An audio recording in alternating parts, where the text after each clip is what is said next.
여러분 생각보다 상태가 되게 괜찮아 보이는 것 같아요. 오랜만에 씻었나요? 물놀이하고? 그건 아니죠? 네, 우리 같이 함께 오늘 제목이 뭔가요? 네, 성경 해석 렌즈를 교체하라는데 여러분 되게 딱딱한 주제일 수도 있는데 오늘 우리 잘 한번 해봅시다. 네, 우리 말씀 하나 읽고 오늘 강의를 시작했으면 좋겠습니다. 시편 119편. 네, 시편 119편입니다. 119편 18절. 네, 119편 18절. 네, 강의안에 제가 안 적어놨습니다. 시편 119편 18절입니다. 구약성경 891페이지 119편 18절 짧은 절입니다. 우리 같이 한번 읽어보겠습니다. 시작. 내 눈을 열어서 주의 율법에서 놀라운 것을 보게 하소서. 짧으니까 한 번 더 시작. 내 눈을 열어서 주의 율법에서 놀라운 것을 보게 하소서. 아멘. 여러분 다 아멘 했죠? 여러분 눈을 열어야 보입니다. 눈 닫지 말라는 거예요. 이 시간 눈 닫지 말고 졸지 말고 여러분의 눈을 열어야 주의 율법에서 놀라운 것을 보게 됩니다.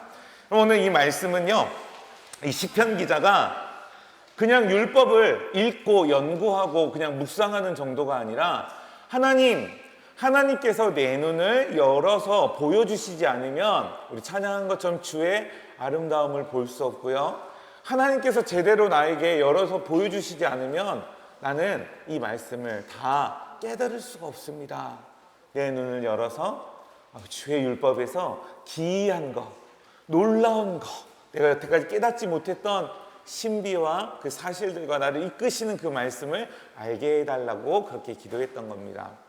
여러분 오늘 모든 강의를 잊어도 되지만은요, 꼭 하나님의 말씀을 볼 때 여러분이 수학 공부하듯 국어 지문을 읽고 문제를 풀어가듯 하지 마시고, 주님, 이 저자이신 하나님께서 나를 가르쳐 주세요. 주 발 앞에 엎드려 그 말씀을 듣는 우리 여러분 되기를 바랍니다. 네, 여러분 페이퍼와 PPT를 병행하면서 같이 보시면 될 건데요, 오늘 실습도 있습니다. 자, 그래서 제가 1시간 강의하고 30분 할 건데요, 강의 목적입니다. 강의 목적을 우리 준혁 형제가 강의 목적을 읽어주시면, 큰 소리로 지난번에 하나님 목소리 연기했었잖아요, 그죠? 그 소리로 그 소리로 강의 목적을 읽어주세요. 기독교 신앙에서 성경은 그 중요성을 아무리 강조해도 지나치지 않다. 왜냐하면 성경은 그 자체가 곧 하나님의 말씀이요, 하나님께서 성도에게 주신 은혜의 방법이기 때문이다. 그러므로 올바른 성경 해석은 설교자뿐 아니라 모든 성도에게 지극히 중요하다. 이번 특강을 통해 선두교회 청년들이 하나님의 말씀을 바르게 해석하고 그에 따라 바르게 삶에 적용할 수 있기를 바랍니다. 네, 감사합니다. 여러분 성경 해석은 제가 굳이 이야기하지 않아도 우리 신앙에서 가장 중요한 부분 하나만 뽑으라면 그것은 하나님의 말씀일 겁니다. 그렇죠?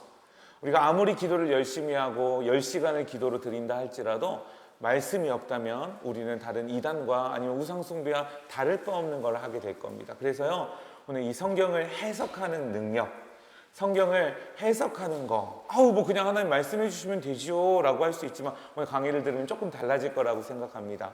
그래서 여러분 큐티 할 때 성경 해석합니다. 네, 여러분 말씀을 듣고 있을 때도 해석하고 있습니다. 자기 렌즈로요. 목사님 앞에서 말씀을 선포하지만은요, 자기가 가진 생각, 문화, 배경 속에서 해석하고 있습니다. 여러분은 해석자입니다. 굳이 해석자에 무슨 학위를 주지 않아도 모든 사람이 해석자입니다. 그래서 오늘 성경 해석의 바른 방법을 우리 알아보고 실습까지 마치면 강의 목적을 달성하는 겁니다. 네, 우리 강의 진행 몇 시간 강의요? 1시간 강의. 지금 10분이 딜레이 됐습니다. 그런데 그리고요, 나머지 30분은 조별 실습입니다. 자, 이제부터 강의를 시작하도록 하겠습니다. 자, 이번엔 PPT에 넣었습니다. 짧게 넣었습니다. 한번 읽어보겠습니다. 시작.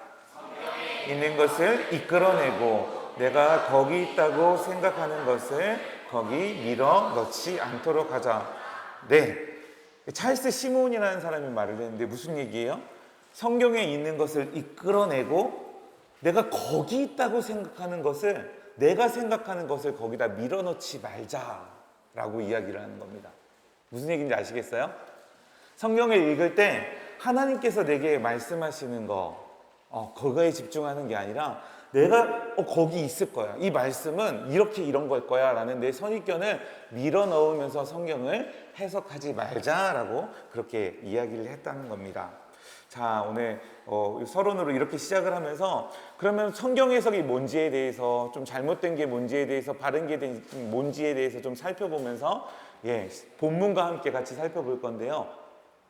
여러분 성경 해석 하면은 이론적으로 저도 신대원에서도 배웠고 책도 읽고 여러 가지 했지만 여러분에게 조금 쉽게 다가오기 위해서 구글링을 해서 제일 적합한 그림이라고 생각하는 그림을 찾았습니다.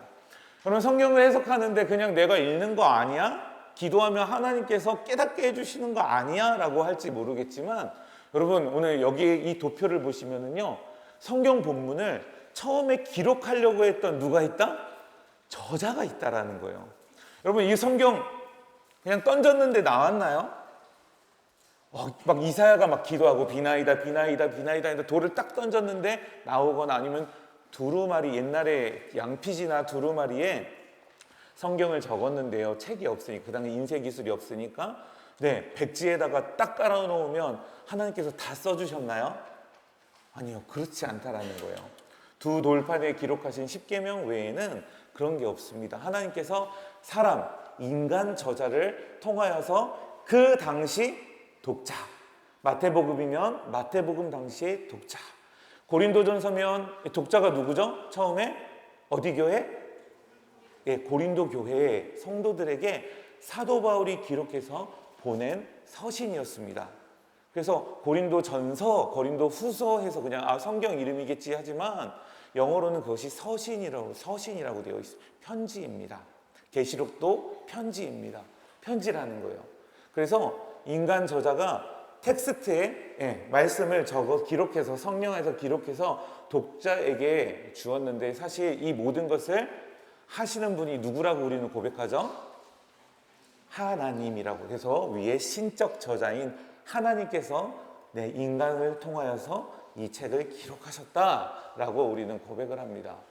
여러분 그래서 오늘 그러면은 그때 의미만 있으면 우리에게는 이건 고전이고 고서라 그냥 박물관에 들어가야 할 책이겠지만 여러분 오늘 성령께서는 그 당시에도 이 텍스트를 통해서 독자인 그 성도들에게 말씀하신 동시에 모든 성경은 하나님의 무엇으로 된 것으로?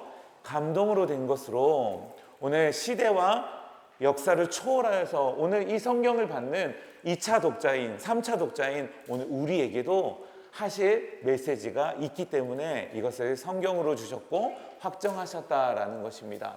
그래서 결국은 오늘 우리가 고민하고 고백해야 될 것은 하나님께서 우리에게 바로 말씀하시는 것이 아니라 이렇게 성경을 통하여 말씀하신 이것을 과연 어떻게 해석해야 될까라는 것을 고민하지 않으면은요 성경을 잘못 해석할 수밖에 없다는 겁니다. 4가지가 있는데 빨리 넘어가겠습니다. 자, 여러분 이 그림을 보면은요 이 잘못된 성경 해석에 대한 예를 좀 볼 수 있습니다. 성경을 읽습니다. 여러분 성경을 가장 여러분이 많이 읽는 방법이 뭐죠? 자, 성경 통독. 성경 통독인가요? 성경 통독 자주 하시나요? 성경 1년에 한 번 다 통으로 읽는 거. 잘 어려워요. 그죠? 통독은 어려워요. 그러니까 뭘 해요? 우리는 큐티를 합니다. 큐티 너무 좋아요. 여러분 권장합니다. 그런데요, 큐티를 하면 성경 본문이 보통 몇 절로 나눠져 있죠, 하루에? 뭐 짧게는 5, 6절에서 여호수아 땅 분배 같은 경우는 갑자기 20절, 30절도 나오지만은요, 성경의 일부분만 딱 발췌해서 그걸 합니다. 그쵸? 가끔은 너무 길면, 신명기 같이 너무 길면, 딴 데로 갑자기 넘어갔다가, 이거 큐티하는 사람들 너무 힘들겠다. 시편으로 넘어가자 하는 거예요. 왜 넘어갈까요? 그죠? 한번 하면, 정의가 하다가 실패할 수가 있겠구나. 그래서 좀 읽기 쉬운 시편으로 넘어갔다가 다시 신명기로 돌아오자 해서 자르기도 합니다. 근데 문제는 뭐냐면, 그게 그렇다는 게 아니라 성경에서 이 장면만 본다면은, 이것만 읽는다면 어떨까요? 전체적으로 오늘 우리에게 이야기하고자 하는 메시지를 다 듣지 못한 채 그것을 떼어내어서 내가 그렸던 하나님. 하나님은 이런 분이실 거야. 하나님은 이 정도까지 하실 거야. 하나님은 여기까지는 하나님 아닐 것 같은 내가 그리는, 내가 새긴, 내가 그린 그 하나님에 대해 이 말씀을 거기다 갖다 딱 붙이고 그렇게 묵상을 할 수 있다라는 거예요. 가령 하나님은 선하신 하나님, 사랑이 많으신 하나님이십니다. 그러면 그거에 내가 완전히 매몰되었어요. 내 생각이. 그런데 갑자기 본문을 보니까요. 심판을 하세요. 하나님께서 재판을 하시고 진노하세요. 이런 본문이 나오면 이 사람은 어떨까요? 이 본문을 잘 받아들이지 못합니다. 그래서 옛날 2세기 때의 어떤 교부도 사랑이신 하나님이 이렇게 심판하실 수는 없어 해서 성경을 찢어버렸어요. 성경에서 빼버리려고 노력했다라는 거예요. 구약에 진노하신 하나님, 전쟁하신 하나님, 심판하신 하나님이 나랑 안 맞아. 내가 생각하기엔 그렇지 않아. 그래서 떼어버렸어요. 그러기도 했었다는 거예요. 여러분, 이렇게 해석을 하면 될까요? 안 될까요? 안 되겠죠. 만약에 제가 찬우 형제한테 이야기를 막 해주는데 이야기를 막 재밌게 해주는데 찬우 형제가 졸았어. 그래서 하나만 들은 거야. 몇 가지만 들은 거야. 클라이막스나 절정까지, 결론까지 들어야 되는데 하나만 들은 거야. 찬우 형제가 딱 깼어요. 찬우 형제 이야기 이제 알아듣겠어. 어떻게 됐어요? 하니까 완전 망했네요. 라고 했다면, 하나만 들었다면 이 끝의 결론들을 알지 못한 채 넘어가잖아요. 성경도 마찬가지예요. 만약 이 내용들을 부분적으로만 알고 있다면, 또는 내가 원하는 대로만 듣고 있다면, 우리가 정신이 깨어 있어도 내가 원하는 것만 듣는 버릇들이 있잖아요. 그렇죠? 예, 그래서 오늘 성경을 바르게 해석하는 법을 배우면서 그걸 깨달아 가자는 거예요. 성경 해석의 원리가 여러 가지가 있겠지만 이렇게 5가지로 정리를 해봤습니다. 그런데 5가지를 다 할 수 있을까요? 네, 강하게 부인하고 싶죠. 다 할 수 없을 거야. 다 할 수 없을 거야. 네, 다 할 수 있겠지만은요. 제가 한번 적당히 시간을 보도록 하겠습니다. 그래서 첫 번째, 우리 장문법을 위해서 무슨 해석? 저자, 의도, 중심적 해석. 두 번째, 인간 중심 해석. 세 번째, 문맥을 고려한 해석. 네 번째, 역사, 문화적 배경 속의 성경 해석. 마지막, 성경은 성경으로의 해석. 성경은 성경으로의 해석은 안 하도록 하겠습니다. 자, 저자, 의도, 중심적 해석인데 여러분들이 소설책을 읽어보셨을 거예요. 소설책. 소설책을 읽으면 재밌죠? 읽습니다. 그런데요, 결말을 안 끝내는 소설가가 있습니다. 그죠? 그럼 어때요? 화가 나요. 근데 여러분은 새드 엔딩을 좋아합니까? 해피 엔딩을 좋아합니까? 왜 그래? 정말요? 새드 엔딩이 좋아요? 그 주인공도 찢어져야 돼요? 네, 눈물을 흘리면서 이렇게 안 돼야 돼요? 저는 해피 엔딩을 좋아하는 것 같은데요. 여러분, 그런데요, 예전에는 저자가 말하는 게 되게 중요했는데 요즘에 현대 문학이나 소설에서는 뭐냐면은요, 결론은 인터뷰를 했어요. 어떻게 됐어요? 정말 궁금하죠? 어떻게 됐어요? 하니까는 결론은 독자에게 맡깁니다. 네, 독자 중심 해석이 많은 대세를 이룹니다. 성경 해석계도 그런 계통들이 많지만 여러분, 성경은 분명히 저자가 있고 의도가 있는 책입니다. 그래서 만약 저자가 말하려는 메시지를 놓친다면은 우리는 굉장히 많은 것을 놓치게 됩니다. 그래서 저자의 의도 중심적 해석에서 이 그림을 보면 성경의 의사소통 과정이 아까 그 도표를 다르게 표현했는데요. 분명한 저자가 있을 뿐만 아니라 성경은 누가 제일 원저자다? 하나님이시다. 여러분, 하나님의 의도를 무시하고 성경을 읽으면 어떻게 될까요? 이 성경을 읽은 결과물이 이상하게 나와버릴 거예요. 그렇죠? 내가 성경을 통독을 했고요. 성경을 공부했고요. 박사학위까지 땄는데요. 하나님의 의도를 무시했다면 이 성경을 완전히 다른 걸로 바꿔버릴 거예요. 그리고 내 삶도 다른 삶이 될 거예요. 어저께 최기열 목사님이 말씀하신 게 좀 이해가 되는데요. 내 안에 있는 선언적 지식이 마치 11조를 하면 복을 받을 거야 라는 그 지식이 다른 사람을 정죄하는, 하나님의 의도와는 전혀 관계없는 삶으로 튀어나오는 것처럼 오늘 예수를 믿는다고 하는 우리 삶의 결과물도 하나님의 의도와는 다른 결과물들을 가지면서 살아가게 될 거라는 거예요.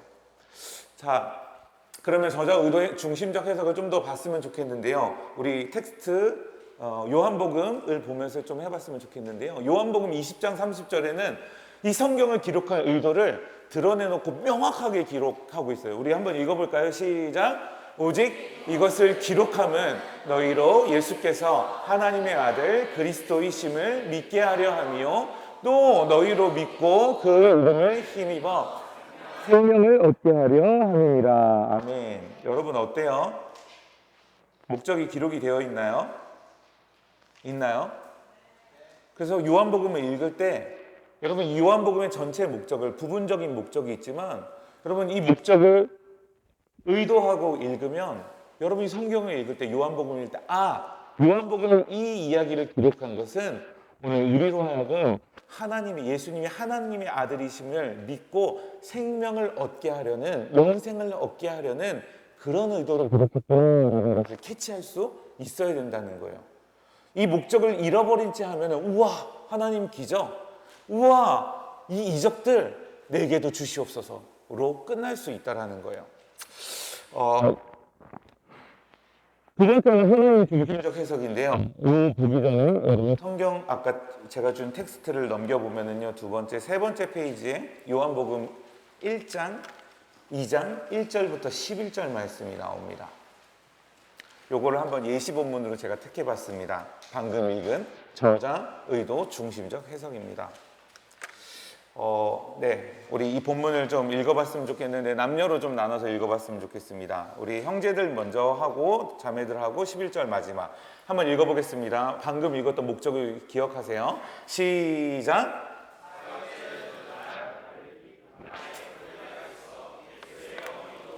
펜 필요한가요? 펜 있으면 좋아요. 나눠서 준비를 할게요. 네.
다 함께 예수께서 이 첫 표적을 갈릴리 가나에서 행하여 그의 영광을 나타내심에 제자들이 그를 믿으니라.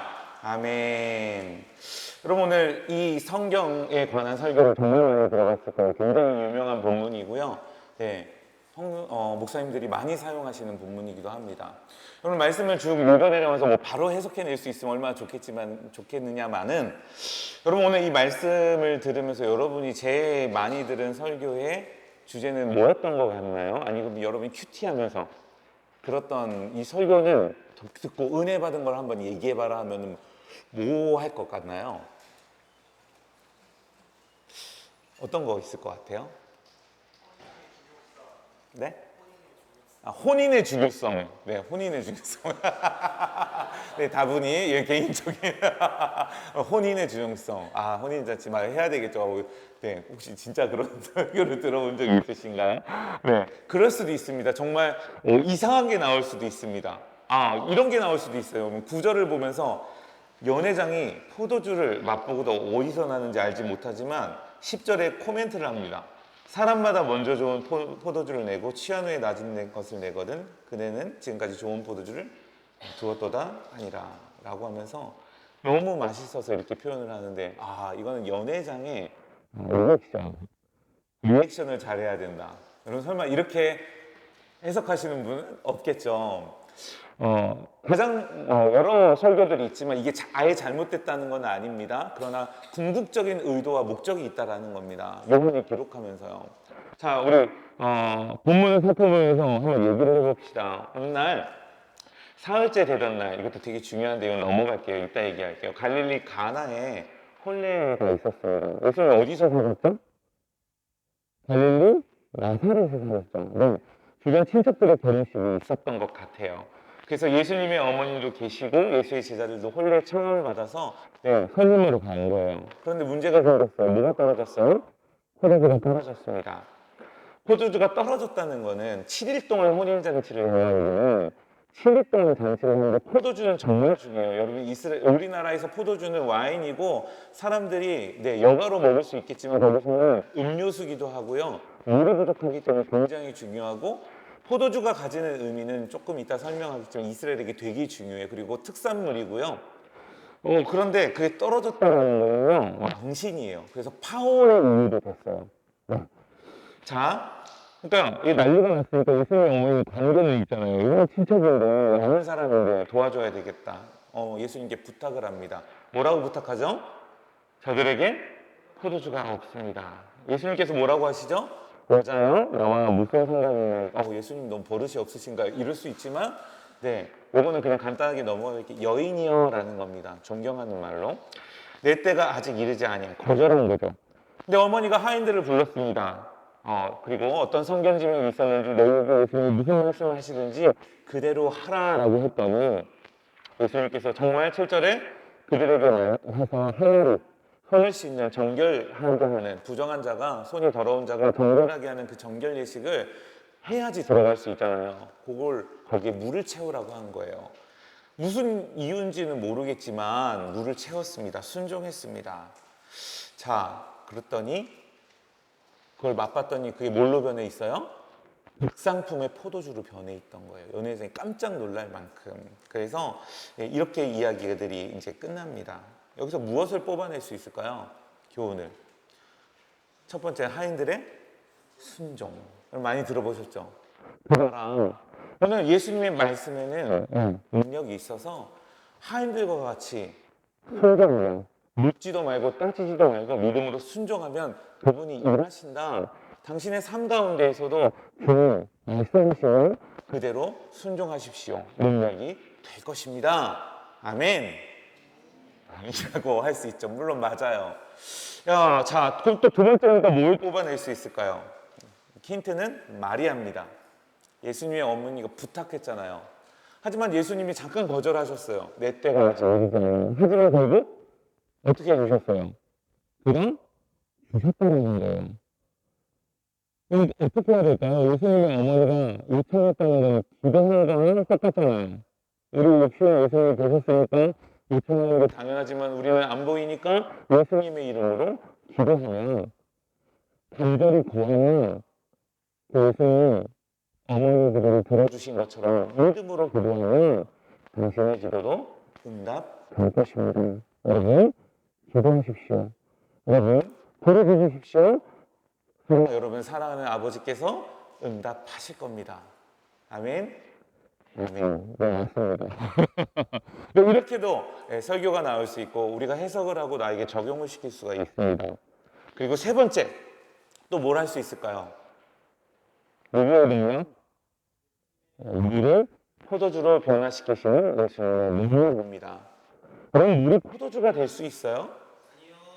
이거는요. 쇠붙이가 금이 될 수 있어요라는 말과 똑같습니다. 지금은 과학이 발달해서 확인은 못했지만 연금술사가 그렇게 이루려고 했던 그것을 가능은 하대요. 그런데 정말 가성비가 너무 떨어져서 할 필요가 없을 정도의 무가치한 작업이에요. 그러면 물이 포도주가 된다? 본질이 변한다? 그게 가능할까요? 자연적인 능력으로는 불가능하잖아요. 그런데 말씀하는 대로 물이 포도주가 되었습니다. 여러분 예수님은 오늘 우리와 구별된 하나님이십니다. 그분은 능력이십니다. 여러분도 기도하면 그분의 능력으로 물을 포도주로 변하신 것처럼 나의 비참한 인생을 의인으로 만들어 주실 것입니다. 믿으시기를 바랍니다. 아멘. 굉장히 자연스럽고 정상적인 설교의 모습입니다. 물론 이렇게 설교할 수 있고 해석할 수 있고요. 여러분도 그렇게 적용할 수 있습니다. 그런데요, 우리가 방금 읽었던 저자, 의도, 중심적 해석, 하나님은 그리고 오늘 이 요한복음의 저자는 누구인가요? 사도 요한입니다. 그리고 요한은 이 본문을 기록한 의도를 분명히 벌써 얘기해 놨어요. 뭐라고 했어요? 내가 이 책을 기록한 이유는 뭐냐?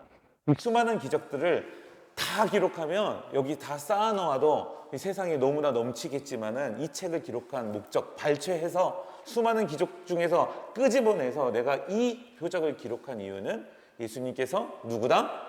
하나님의 아들이심을 믿게 하려 하며 믿고 영원한 생명을 얻게 하려 합니다.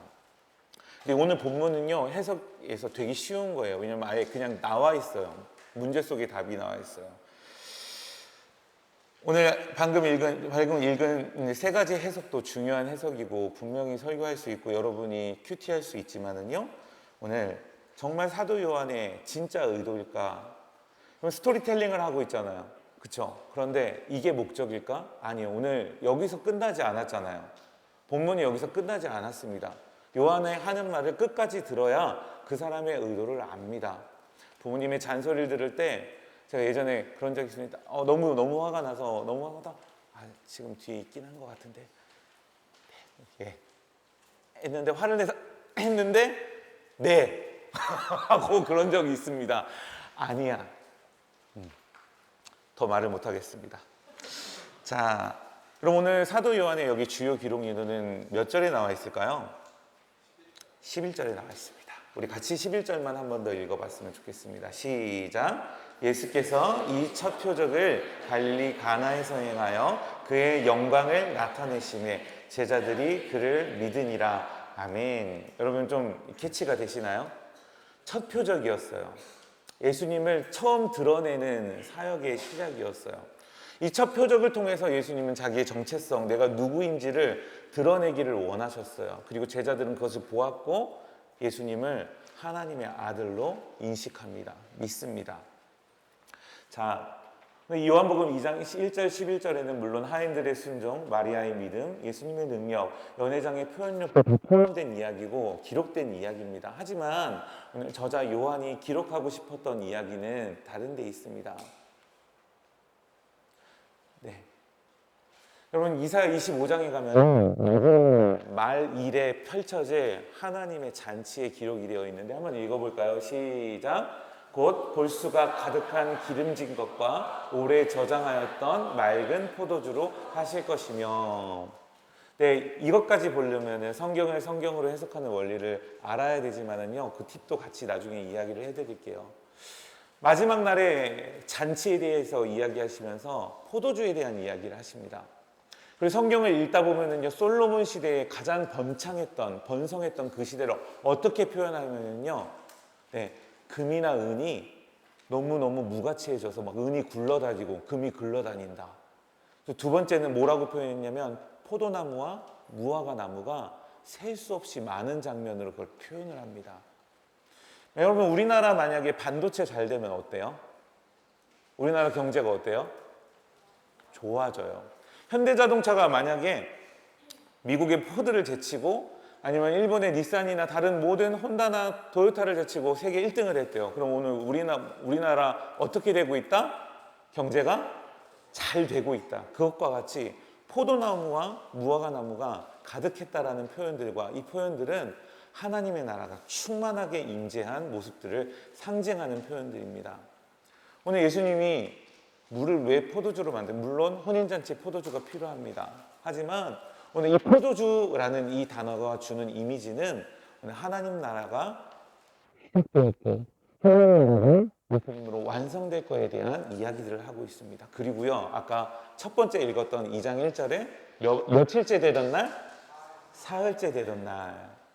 여러분 왜 기록했을까요? 성경 요한복음을 읽어보면 1장부터 읽어보면은요, 쭉 읽다가 여러분 성경을 가지고 있다면 1장을 쭉 읽다가 1장 쭉 얘기한 예수님에 대한 이야기, 세례 요한 이야기 하다가 29절에 갑자기 날짜를 읽었어요.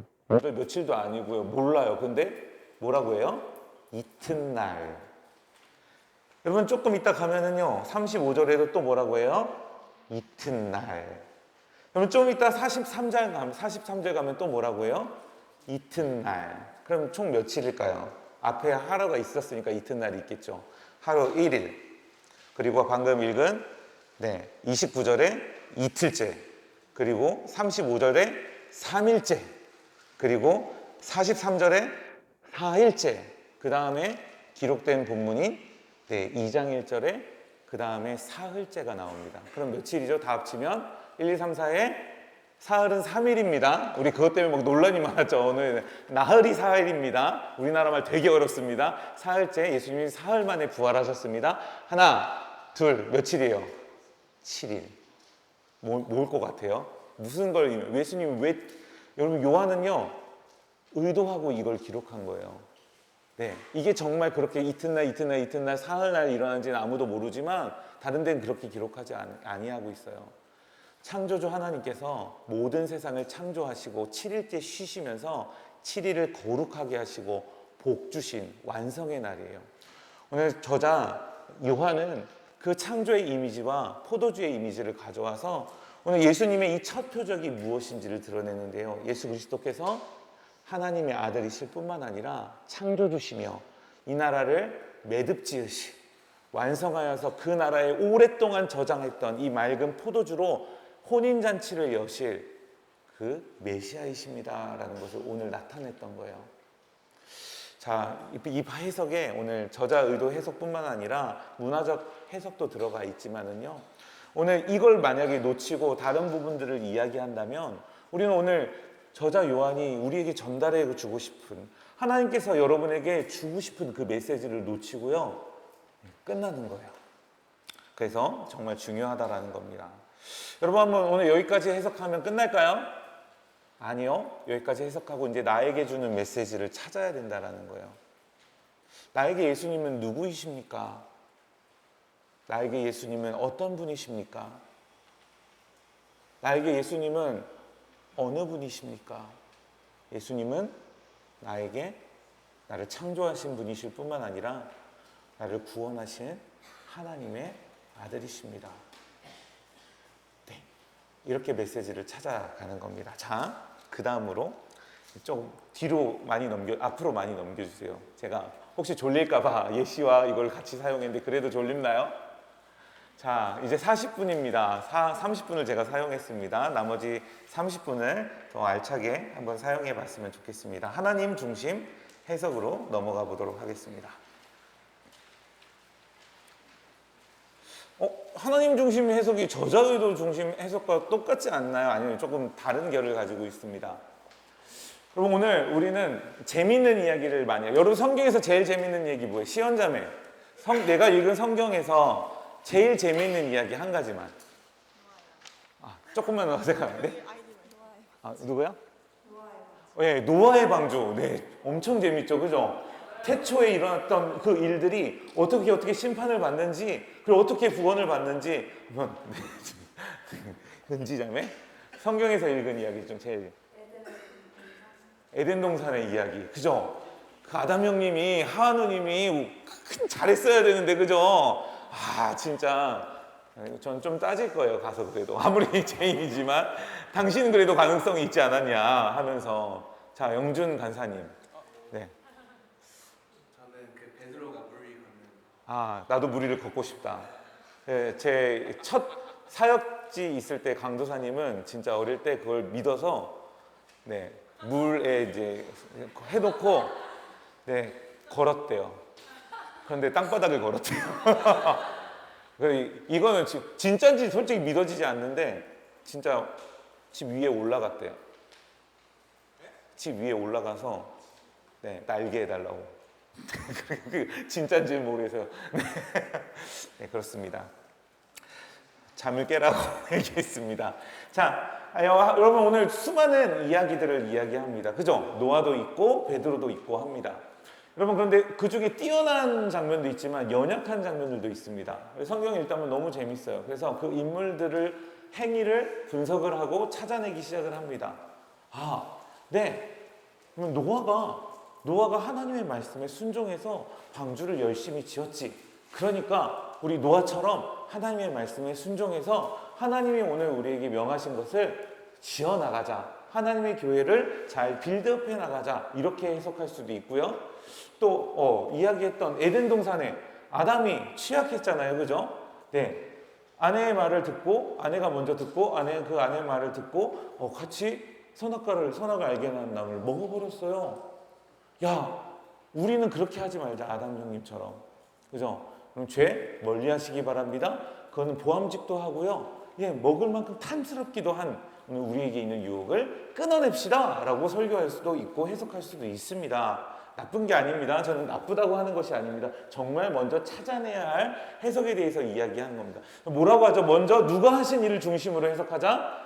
하나님이 하신 일을 중심으로 해석하자. 그 하나님이 자기 백성을 위하여 무슨 일을 행하시고 말씀하셨는가가 오늘 이 성경 전체에서 더 먼저 이야기하려고 하는 거지, 아브라함 잘한 점을 드러내서 아브라함의 위인전기가 아니다라는 거예요. 그죠? 자, 그 중에 하나님 중심 해석 중에 이런 말이 있어요. 구속사 중심 해석이라고 있는데 같은 이야기인데요. 하나님이 자기 백성을 위하여서 어떻게 죄로 가득 찬 백성을 구원해 내시는 이 과정들을 밝혀냄으로써 오늘 하나님께서 오늘 이 세상을 향하여서 바라시는 점들을 찾아내자라는 겁니다. 여러분 혹시 제 설교를 들으면서 늘 나오는 게 뭔지 아십니까? 예수님입니다. 저는 이 해석에 많이 가깝습니다. 다른 분도 하지만 저는 성경이 예수님에 대해 말씀하고 계시다고 믿고 확신하기 때문에 그럼 어떤 설교를 해도 저는 예수님이 반드시 나와야 된다라고 생각을 합니다. 자, 이제 또 넘어가서 마태복음 8장 5절에서 13절에 백부장 이야기를 좀 했으면 좋겠습니다. 자,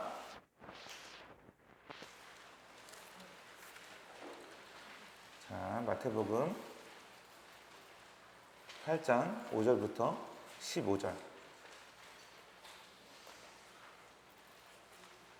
자, 우리 한번 이번에 자매분들이 먼저 읽어보겠습니다. 마지막 절 함께 시작.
그 즉시 하인이 나으니라. 아멘.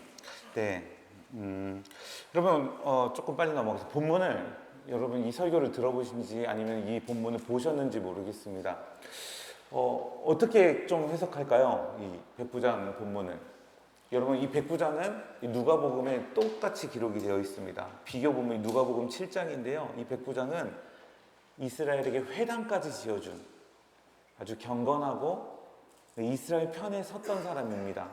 그래서요, 이 백부장의 사랑하는 하인이 병에 들었을 때에 이 주인이 이 이스라엘 사람들이 원로들이 먼저 찾아와서 요청도 합니다.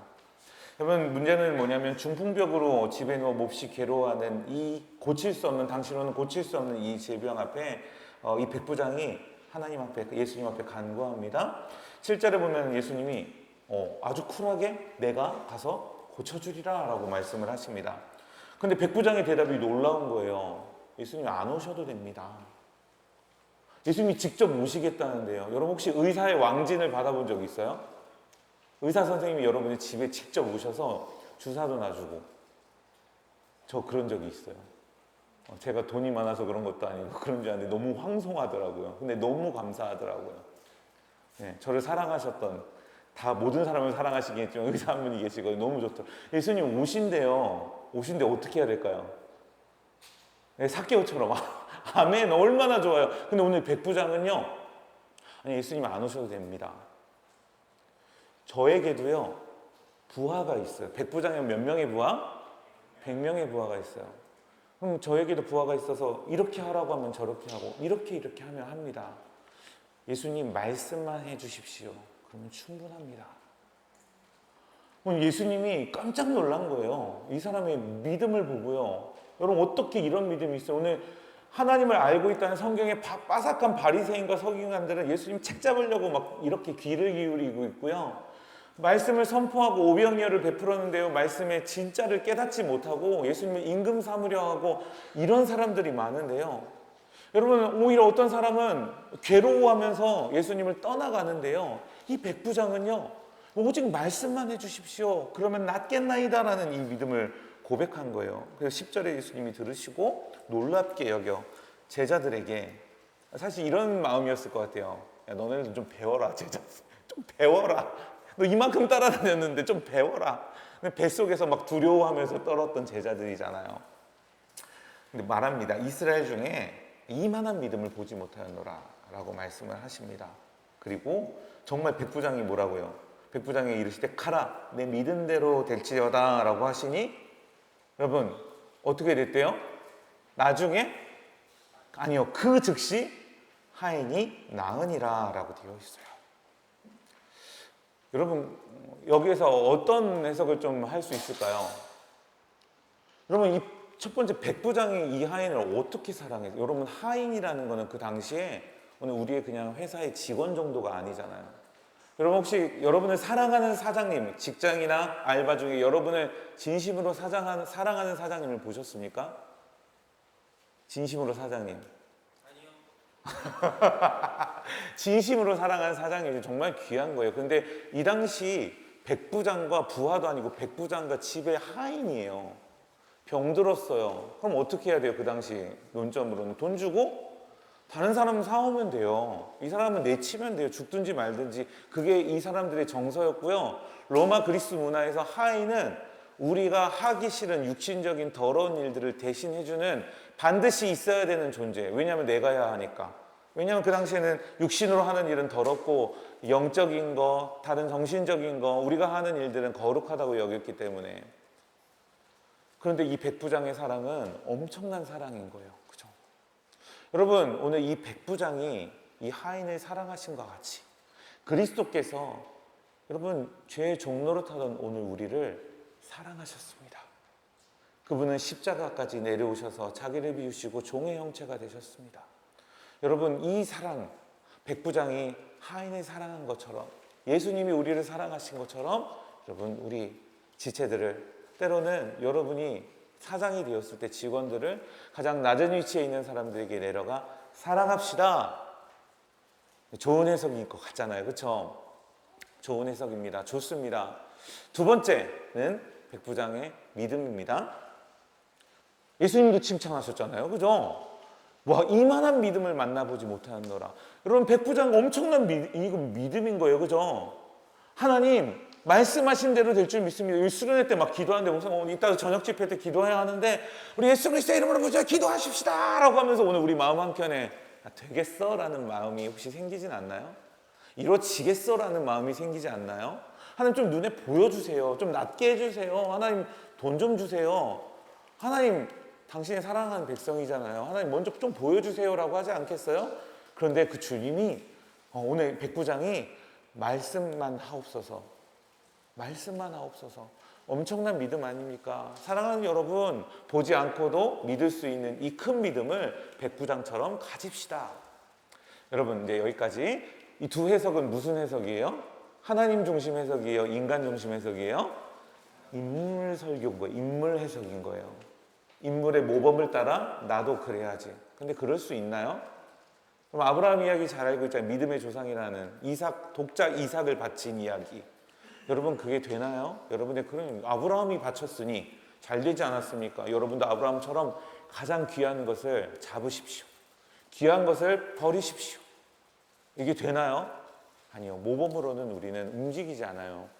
그래서 인물 해석은 굉장한 위험을 가지고 있습니다. 물론 우리가 여기에서 가지고 있는 교훈을 복음에 접목시켜서 할 수는 있습니다. 그런데 오늘 사도 마태가 기록한 의도가 이것일까? 오늘 하나님께서 의도하신 것이 이것일까? 그렇지 않다라는 거예요. 이것만이 아니라는 거예요. 궁극적인 목적이 있다라는 거예요. 제가 여러분 페이퍼의 맨 밑에 비교 본문이라고 적어놨죠. 거기 누가복음 7장 2절에서 10절에서 같은 부분 10절에서 나오는데, 누가복음에는 오늘 마태복음에 해당하는 11절 12절이 없어요. 없어요. 그럼 마태는 누가가 기록하지 않은 것을 붙여놨어요. 마태가 의도하고 이 이야기의 목적을 기록한 거예요. 그래서 마태복음 8장 11절 12절 한번 다시 읽어볼까요? 또 너희에게 이르노니 동서로부터 많은 사람이 이르러 아브라함과 이삭과 야곱과 함께 천국에 앉으려니와 그 나라의 본 자손들은 바깥 어두운 데 쫓겨나 거기서 울며 이를 갈게 되리라. 아멘. 여러분, 오늘 마태의 기록 의도가 나와 있습니다. 이 본문을 기록한 의도는요, 물론 백부장의 믿음을 돋보이고 칭찬하게 하려는 의도도 있었고요, 물론 여러분 백부장의 이 사랑에 대해서 이야기하고 싶은 것도 있지만, 이 스토리텔링의 결론은 뭐냐면요, 너희 이스라엘 백성들아, 이 백부장의 믿음을 구하라. 이대로 간다면 어떻게 될지 아니? 너희 이스라엘 백성들은 본 나라에서 쫓겨나 천국 밖에서 이를 갈며 울고 있는 비참한 형편이 될 것이지만, 오늘 순전한 믿음으로, 백부장처럼 믿음으로 하나님의 아들로 오신 예수 그리스도를 받아들이는 자에게는 하나님의 나라에 앉는 일이 있을 거야. 경고하는 거예요. 왜 경고할까요? 사랑하는 백성이기 때문에. 내가 사랑하는 백성이기 때문에 오늘 경고하고 있는 거예요. 그래서 이 백부장의 믿음을 보고 시기가 날 정도로 그렇게 마음 가운데 나서 예수 그리스도를 믿는 순전한 믿음으로 나오도록. 우리는 맨날 재고요, 예수님이 뭔가 주시지 않으면 가지 않고요, 마음이 생기지 않고요, 내 삶의 형편이 조금만 어려워져도 그러는데, 오늘 이 믿음으로 나오라라고 경고하시면서 오늘 하나님 나라에 들어갈 수 있도록 오늘 우리에게 알려주십니다. 여러분, 이걸 오늘 우리에게 어떤 메시지로 적용할 수 있을까? 이걸 여러분이 생각하죠. 여러분마다 조금씩 다를 수 있습니다. 오늘 나에게는 어떠한 믿음이 있는지 고민해 볼 수 있습니다. 오늘 나의 믿음은 순전한 믿음인가? 하나님 나라에 들어가는 믿음인가? 오늘 하나님은 여러분 이미 선두교회 오랫동안 모태신앙으로 다니는 여러분에게 일깨우기를 원하십니다. 마치 모든 것이 당연한 것처럼 살아왔던 오늘 우리 순간에 때로는 코로나 같은 것도 주셨습니다. 허락하셨습니다. 그것을 통하여서 오늘 우리의 믿음이 진짜 믿음인가에 대한 경고를 해주고 계십니다. 그래서 너 그렇지 않았으면 좋겠어. 하나님 나라에 들어가는 믿음을 가졌으면 좋겠다고 오늘 이 말씀을 통해서 오늘 우리에게 이야기하고 계십니다. 자, 우리 좀 뒤쪽으로 넘겨서 문화 배경, 문맥인가요? 그 다음이 문맥으로 넘어가 보도록 하겠습니다.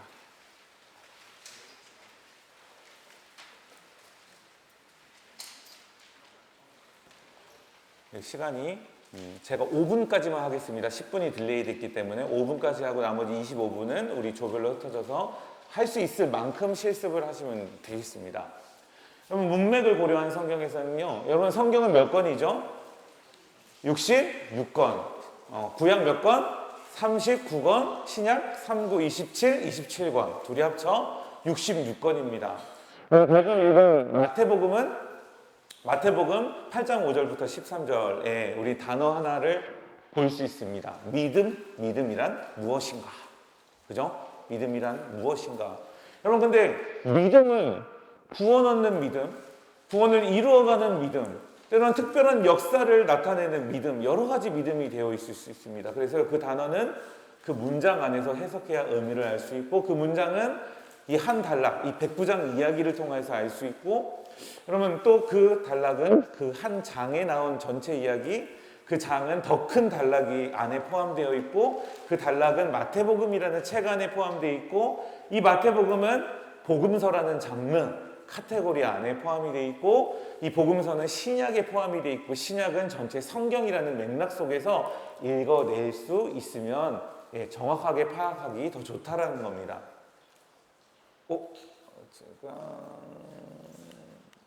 네. 자, 그래서 어쨌든 최기열 목사님이 말씀하셨던 이 나아만 장군의 이 이야기들도요, 그냥 한 단어나 한 문장만 보고 내가 꽂혔어요. 큐티를 하는데 너무 꽂혔어요. 이 엘리사가 영혼을 위해서 100억이라는 돈을 포기한 이야기. 너무 좋다. 너무 좋다. 나도 하나님을 위해서 귀한 것을 포기해야지라는 것도 좋지만은, 오늘 나아만 전체라는 어떤 영혼을 위한 건데? 라는 거. 왜 이 이야기가 기록되었지? 라는 것을 전체 맥락에서 파악하지 않으면, 영혼을 위해서 돈을 내야 되는구나. 아니죠. 그죠? 한 영혼이 회복되고 살아난 이야기, 그뿐만 아니라 나아만을 통해서 아람이라는 나라의 복음이 알려진 이야기. 오늘도 하나님은 선교하고 계시는구나. 그리고 온 이방 땅에서도 나아만 장군과 모든 왕들을 주재하시는 주권자구나. 더 크고 더 넓게 마침내 이 아람이라는 열방까지도 구원하실 하나님의 스토리로 우리는 넘어갈 수 있다라는 겁니다. 자, 조금씩 시간을 좀 빨리 해보겠습니다. 자, 역사적, 문화적 배경 읽기. 존 스토트의 성경 연구 입문에서 이런 이야기가 있습니다. 우리 한번 읽어보겠습니다. 시작. 영원하고 보편적인 메시지는 그것이 원래 주어진 상황의 빛에서만 이해될 수 있다. 네, 오늘 이 메시지는 오늘 2024년 오늘 우리에게 먼저 주어지지 않았습니다. 오늘 이 마태복음은 마태 공동체, 이 마태복음을 받는 사람들에게 주어졌습니다. 마태복음은 흔히들 유대인에게 전해졌다라고 알려지는 성경입니다. 왜냐하면 구약이 정말 많이 인용되었고요. 그래서 유대인의 왕으로 오신 메시아 예수 그리스도를 나타내는 이야기입니다. 그래서 그 당시 문화와 상황과 맥락 속에서 보지 않으면, 아까 읽었던 사흘째 되던 날, 이 사흘째가 뭔지 그 당시의 맥락 속에서, 또는 가나 혼인잔치에서 포도주가 뭔데, 그죠? 포도주가 뭔데, 콜라 사오면 되지, 그렇게 할 수 있잖아요, 그죠? 그 당시 혼인잔치의 이슈를 알지 못하면, 뭐 포도주 떨어졌으면은 뭘 딴 거 먹으면 되지, 뭐 그렇게 화낼 일 그렇게 심각한 일인가? 그 기적까지 일어나야 되는 일인가? 생각할 수 있지만, 문화적 배경 속에서 해석하게 되면 이해가 되기 시작한다라는 거예요. 그리고 종교개혁자들의 성경 원리인데요. 한번 읽고 이건 넘어가겠습니다. 시작. 너희는 여호와의 책을 자세히 읽어보라. 이것들이 하나도 빠진 것이 없고 하나도 그 짝이 없는 것이 없으리니 이는 여호와의 입이 이를 명하셨고 그의 신이 이것들을 모으셨습니다. 아멘. 여러분, 이 짝은 신천지에서 말하는 그 짝 아닙니다. 혹시 신천지에서 오신 분 없죠? 절대 이 짝은 신천지에서 말하는 짝이 아닙니다. 이 말씀과 대응된다라고 하면서 이 성경 단어가 씨가 여기서도 씨다.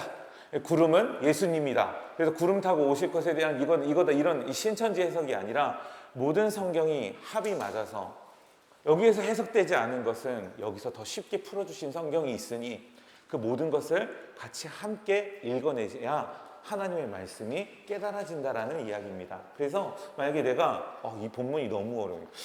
이 본문 예수님 믿음으로만 구원받는다고 했는데 야고보서 가니까 행함으로 구원받는데 도대체 뭔 소리야 이게? 하면서 이런 말씀들을 성경의 전체 맥락 속에서 함께 읽어낼 수 있어야 된다라는 겁니다. 자, 이제 거의 다 됐습니다.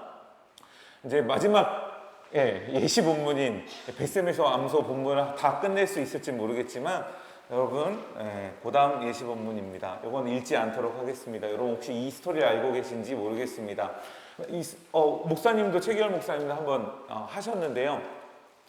언약궤, 하나님의 임재를 상징한 언약궤가 뺏겼습니다. 뺏긴 이유는 이스라엘의 두 제사장의 심각한 죄악과 이스라엘 전체의 죄악 때문에 식사는 6시부터라는데요. 급하지 않아도 된다라는 메시지를 주셨는데요. 네, 그래도 저는 우리 시간을 지키도록 노력하겠습니다. 조금만 더. 자, 그래서 언약궤를 빼앗겼어요. 전투를 하는데 제사장은 전멸을 당하고 전사를 당하고 대제사장인 이 엘리라는 사람은 그 충격적인 소리 듣고 목이 부러져서 죽습니다. 이 비참한 상황 가운데 언약궤마저 뺏겼으니 완전히 망하는 거나 마찬가지잖아요. 블레셋을 뺏겼습니다. 블레셋이 너무 좋은 거예요. 아, 역시 우리 신이 더 강하구나 하면서 이 신을 자기 신당에 안치했는데 어라? 자기 신이 여호와 이 궤 앞에 엎드려져 죽어 있네요. 엎드려져 이렇게 막 손목이 끊어져 있는데요. 아, 안 되겠다. 그리고 막 재앙이 내리기 시작하는 거예요. 그래서 블레셋의 5도시가 야, 이거 니네가 가져.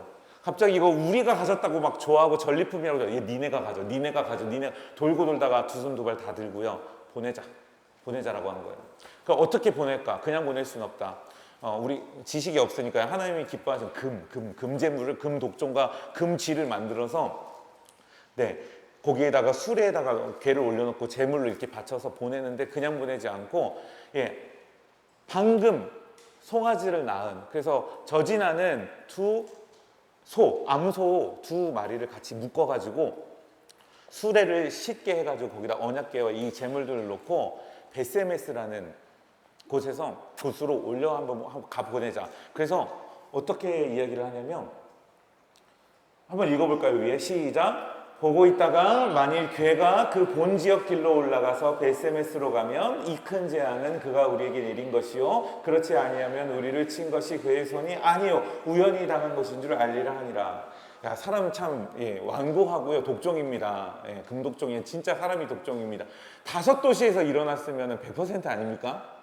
여러분 가는 곳마다 100% 우연히 일어날 수가 있습니까? 오늘 그런데 믿고 싶지 않은 거예요. 그래서요 만약에 이 궤가 이 2 암소가 잘 올라가면은 그건 하나님이 하신 게 맞고 이스라엘 하나님 맞는 것 같아. 인정하자 그냥. 그런데 딴 데로 가면 우연히 일어난 거야. 여러분 오늘 제가 역사 문화적 맥락도 같이 함께 소개를 합니다. 지도를 가자. 여러분 성경 지도 하나는 있으면 정말 좋습니다. 여러분 여기 보시면 잠깐만요. 네, 오 된다. 자 여기 아스글론 우리나라 단어 아스글론, 아스돗, 에그론, 갓 이렇게 해서 여러 도시들이 있습니다. 그래서 오늘 여기에 베세메스가 있거든요.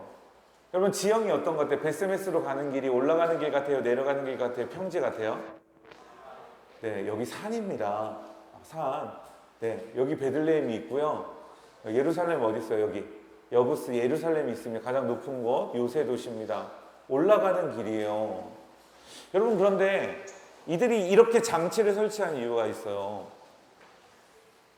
여러분 2 암소가 인간이 아니지만 그래도 방금 새끼를 낳았어요.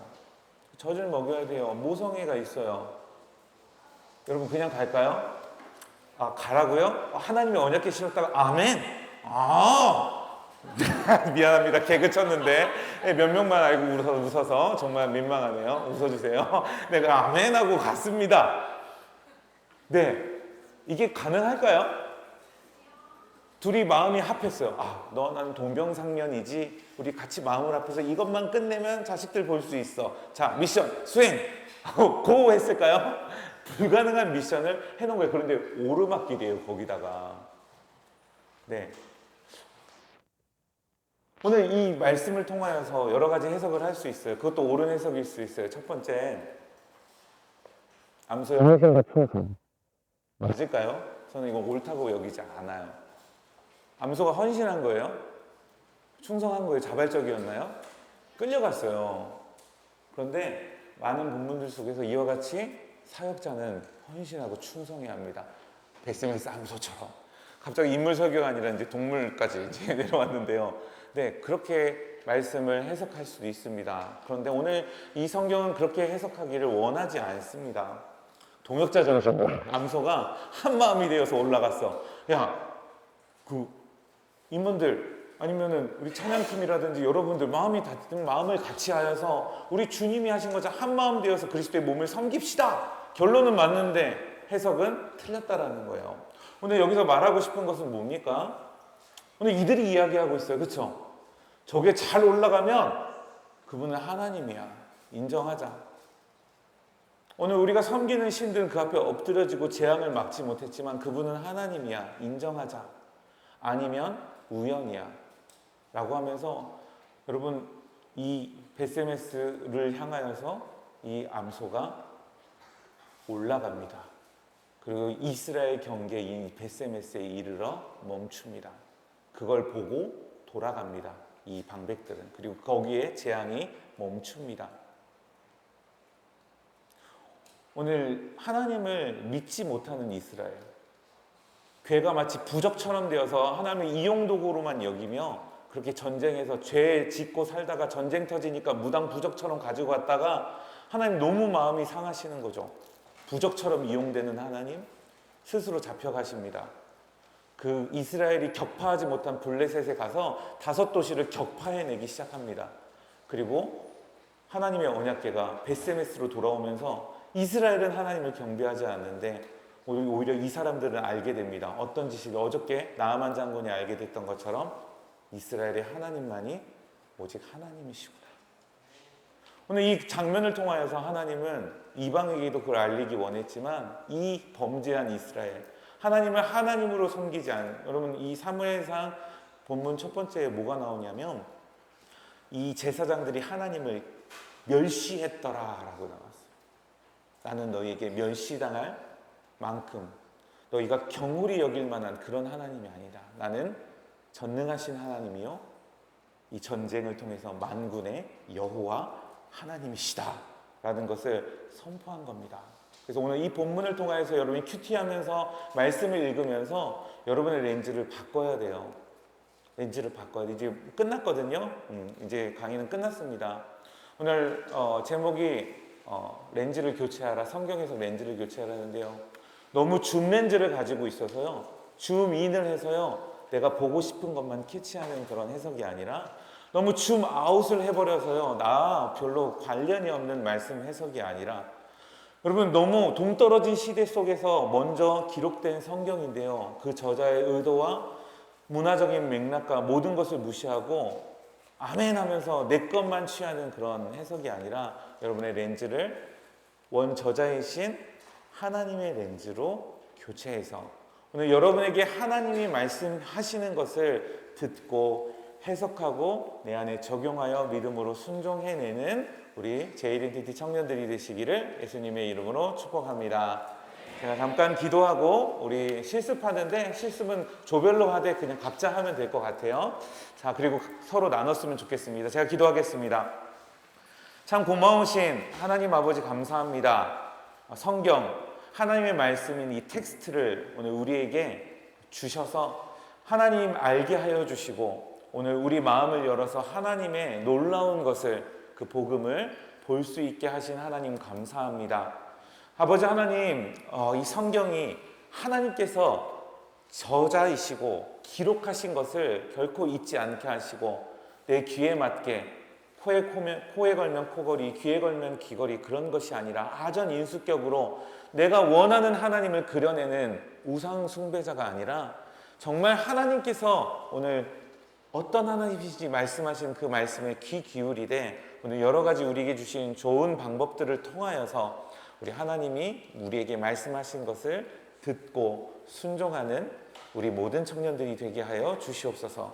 그래서 이 말씀이 오늘 우리의 삶에 능력되는 이루어지는 역사가 일어나게 하여 주시옵소서. 감사합니다. 예수님 이름으로 기도합니다. 아멘. 네, 너무 피곤할 텐데 잘 들어주셔서 감사하고요. 네, 우리 조별로 실습하는 시간을 가지겠는데 우리 그 전에 우리 뒤에 보시면은 우리 장로님들 와 계십니다. 언제 오셨습니까? 너무 환영의 박수 올려드리고 이따 공식적인 인사 또 환영하겠습니다. 인사 언제 하실까요? 잠깐만 일단.